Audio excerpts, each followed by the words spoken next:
I'm indebted to my father for living, but to my teacher for living well. Alexander the Great. My kid brother, who's the number 2 guy at the LA County Fire Department, at my 70th birthday, he's got up and made a talk, and he said, I wish Dad had beat me as much as my big brother Danny. I would have been more successful. Spare the rod and spoil the child, they used to say. We are shackled by our dad's sins. I certainly am. When one has not had a good father, one must create one. Most of you in this room, if you really looked at what your dad did for you or to you, candidly, not the bullshit that you put out, you'd better appreciate why I am the way I am. Children begin by loving their parents. After a time, they judge them. Rarely, if ever, do they forgive them.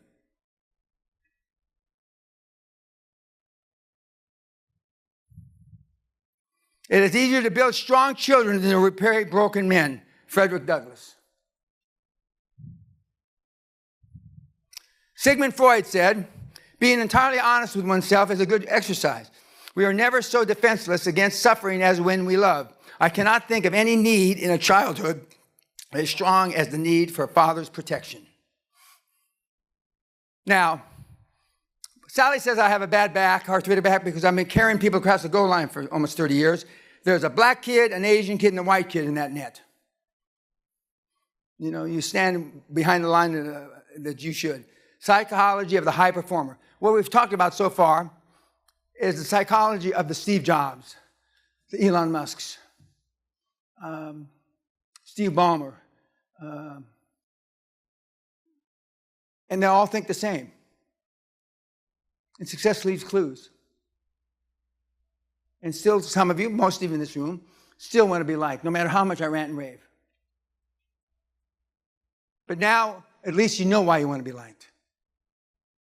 Because you're weak. We came out with Kilo Aid for Dummies. We couldn't make it any fucking easier. So we came up with a book. We have people call the office, where do I start? Page 1, moron. Now the tests, I'd like to tell you the tests don't work because I know a lot of you have taken the tests. They're only 99% effective in telling you what you're going to do in life. Only 99. I can't say that, my lawyers. I can say only 95 because you're going to get sued. I wish that I could say that I came up with a success test. I didn't. Some doctors from Boston College and BU came up with the test many years ago.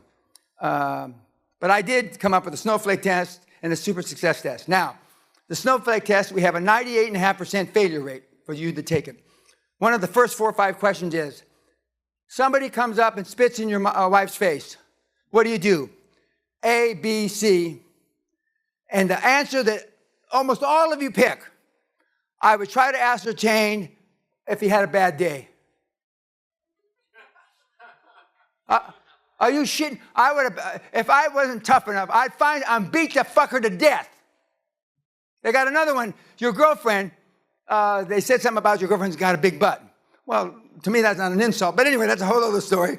But I mean, that's how we answered. Now, to give you an analogy, 1962, my cousin who went to Lincoln High School, he was a bad guy, tough guy. He said I was the troublemaker. But anyway, a guy said to his girlfriend, Lola looks like she has 2 pigs in a gunny sack for an ass. That's a visual, 2 pigs in a gunny sack. Ronnie immediately went over, stabbed the guy 17 times. Fortunately, Ronnie couldn't use a knife to save his life, and the guy lived. So he went off to a reform school, and my dad helped him not go to San Quentin. And I'm not saying my dad helping him is a good thing, but back in those days, you could put in the fix. You know, if you had an uncle or a cousin that was a cop or something. My dad was a high-profile policeman. 17 times.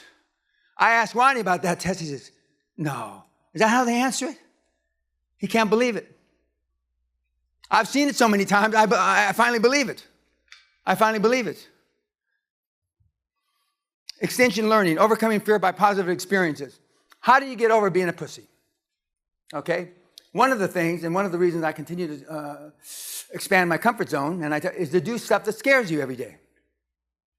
I do things, now it's tough to scare me, but at my age, I don't need to be jumping out of planes, and I've to skydive, any of that stuff. But it's easy to get complacent when you haven't had to work in 37 years. It's easy to be complacent and satiated when you live like Sally and I live, okay? It's easy.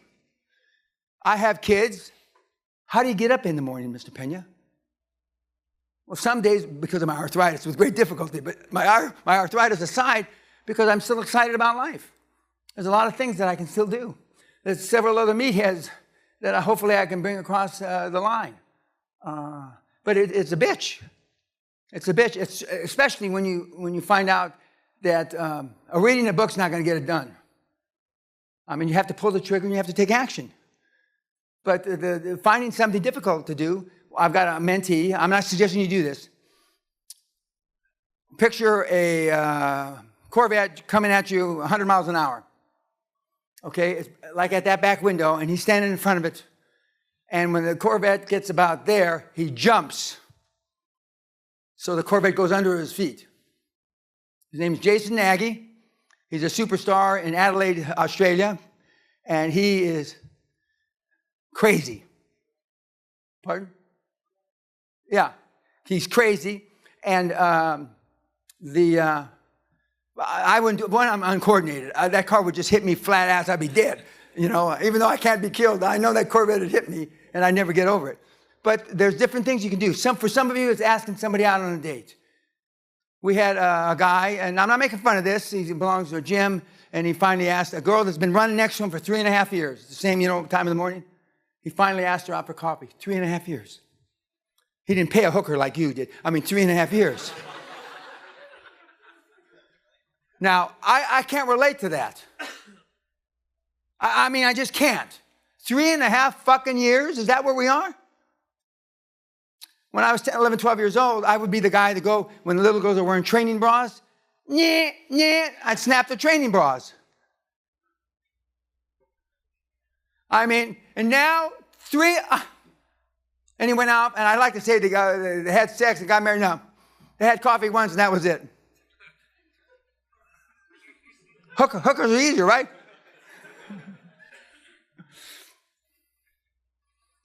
What gets measured gets better. Accountability. If you give for those of you that have employees, give them the success test. Half will quit. You won't have to fire anybody.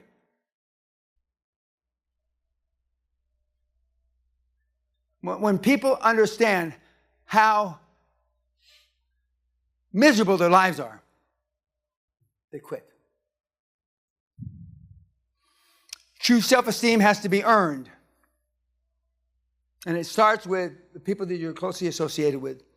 Show me your friends and I'll show you your future. Would you like, if I gave you a chance for $1 billion, now I can't write a check for $1 billion, but I can write a big check. Based on the 5 guys or gals or whatever that you spend the most time with. Is there any chance that based on those 5 guys or gals or whatevers, that I would be impressed enough to give you $1 billion?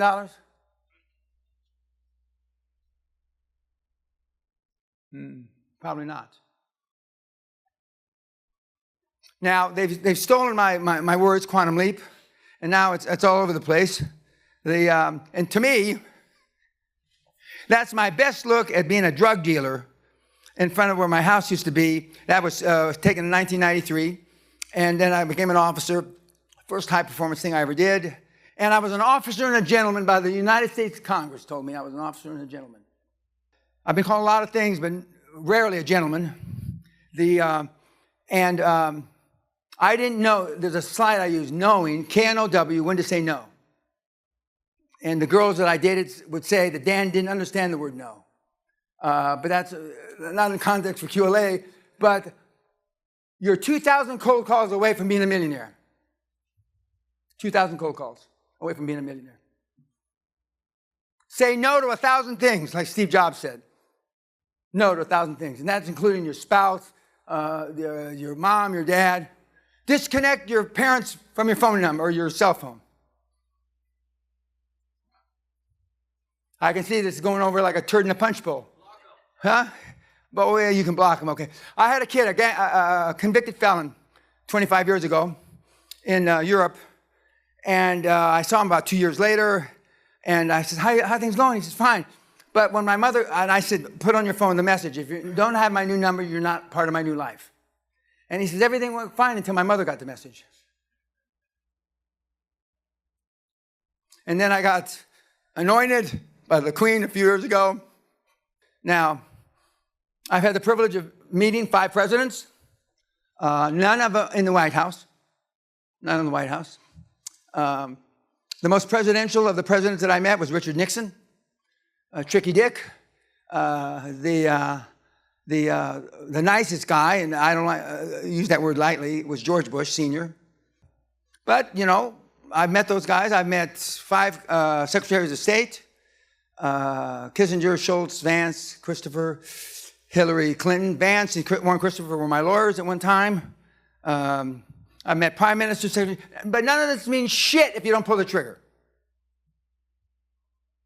I'm not wealthy because of these people. I never got a deal from any of them, but I just listed. I never had anybody, they didn't make a fucking phone call for me. And it wasn't because I went to school with them, because, not with them, but at the schools they went to, because they went to schools you don't have to explain about. Now, 5-10 years from now, China's economy is going to be bigger than ours. Now, I'm going to ask, this is a rhetorical question. China shut down Bitcoin a few months ago, okay? And just bear with me. Who are the 2 countries in the world that would gain the most by the U.S. economy being fucked up? China and Russia, okay? As potential originators of Bitcoin, China and Russia. Now, when Bitcoin started to fuck up the Chinese economy, they shut it down. They thought it was going to fuck up our economy first, but it didn't. So that leaves Vladimir, okay? I didn't used to like Bitcoin because it has no following, it has no basis, but the US dollar has no gold standard either. But now, you can't fight the tape. The tape or the transactions are saying some portion of the world loves Bitcoin. PayPal and a lot of other people accept it now. Okay? So you can't fight that until we will someday, I believe, have a catastrophic event with Bitfuck. But until then, be my guest. I have several billionaire Bitcoin guys. I had nothing to do with them getting in Bitcoin. But you can't follow numbers. You got to follow the numbers, the facts. And for at least right now, even though it's fluctuating a lot, Bitcoin's here to stay until somebody finds out. And some Japanese guy in a fucking cave did not discover Bitcoin. And if you're that fucking stupid, I can tell some of you are. That is a joke and a half. Now, Gachi Wachi invented Bitcoin algorithm. What are you smoking? Get real. I told you that was one of the first things I told you, 700 deals. And now I've got about 3,000 deals, but that worked 28 years ago. Again, success leaves clues. Now, we're going to have Q&A in a little bit, and I'm already here to tell you that 99% of your questions are on my site, the answers. The templates that everybody wants are on the internet if you look hard enough. They're on the fucking internet. Everything that you've used as an excuse not to be more successful is on the motherfucking internet. Everything, 100%. And if you can't get them there, he'll sell them to you for $10,000, $15,000 per.